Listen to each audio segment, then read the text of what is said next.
أعوذ بالله من الشيطان الرجيم بسم الله الرحمن الرحيم الحمد لله والصلاة والسلام على أما بعد فقد قال رسول الله الكريم بسم الله الرحمن الرحيم أفضل الأعمال انتظار الفرج۔ عزیزان محترم، ہماری امام زمان علیہ السلام کے مطابق گفتگو چل رہی ہے۔ آج میں یہ بتانا چاہتا ہوں کہ ہم کتنا حد تک امام زمان علیہ السلام کے مطابق ان کے قریب ہو سکتے ہیں، کہ ہمیں کیا چھوڑنا پڑے گا، ہمیں کیا کرنا پڑے گا، ہم کیسے امام علیہ السلام کے قریب ہو جائیں گے، کتنا حد تک ہمیں سوچنی پڑے گی اور کتنا حد تک ہمیں دنیا کی دلدل سے نکلنا پڑے گا اور امام کے ہم قریب ہوں گے۔ ایک واقعہ ملتا ہے کہ ایک بندہ تھا دکاندار، اس کی دکان تھی، وہ صابن کفور اور یہ چیزیں بیچتا تھا۔ تو وہ روایت کرتا ہے کہ دو بندے آتے تھے میرے پاس، اجنبی تھے، وہ مجھ سے سامان لے کے جاتے تھے۔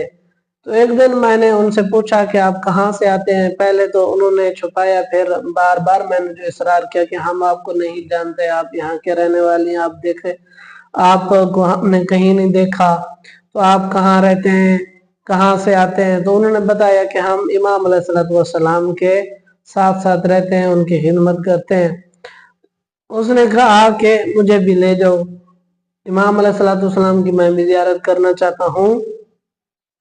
تو انہوں نے کہا کہ اس بار تو نہیں، اگلی بار جب آئیں گے تو ہم پوچھ کے آئیں گے اپنے امام سے، اگر امام کہیں گے تو ہم آپ کو ساتھ لے جائیں گے، اگر نہیں کہیں گے تو پھر آپ کی یعنی کہ قسمت امام کی ملاقات کی۔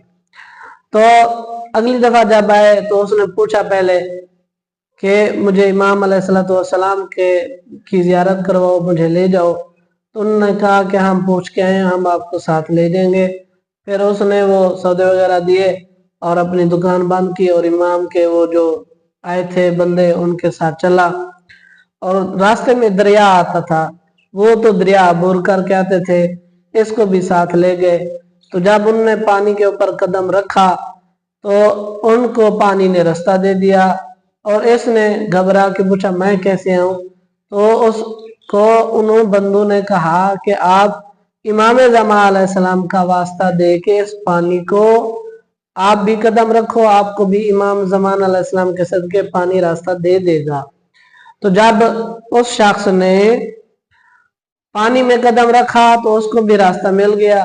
تو جب وہ کچھ سفر اس نے طے کیا، طے کرنے کے بعد ادھر سے بادل بنے اور تھوڑی تھوڑی بارش شروع ہوئی، اور اس کو وہ صابن یاد آ گیا کہ میرا تو صابن میری دکان کے چھت پر پڑا تھا، وہ تو گیلا ہو جائے گا بارش کی وجہ سے۔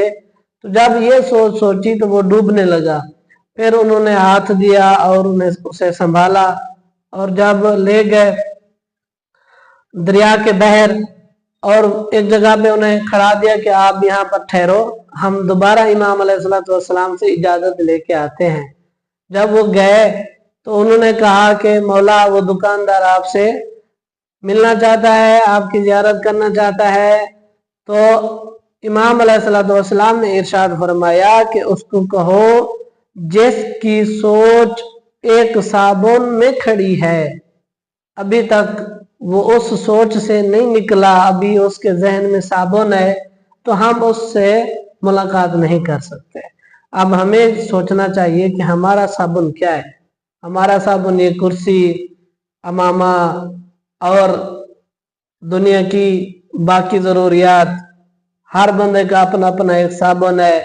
جانور ہیں، زمینیں ہیں، اور جو انسان کے اندر جو جو چیزیں بستی ہیں، جن سے محبت کرتا ہے، وہ ان کے صابن ہیں۔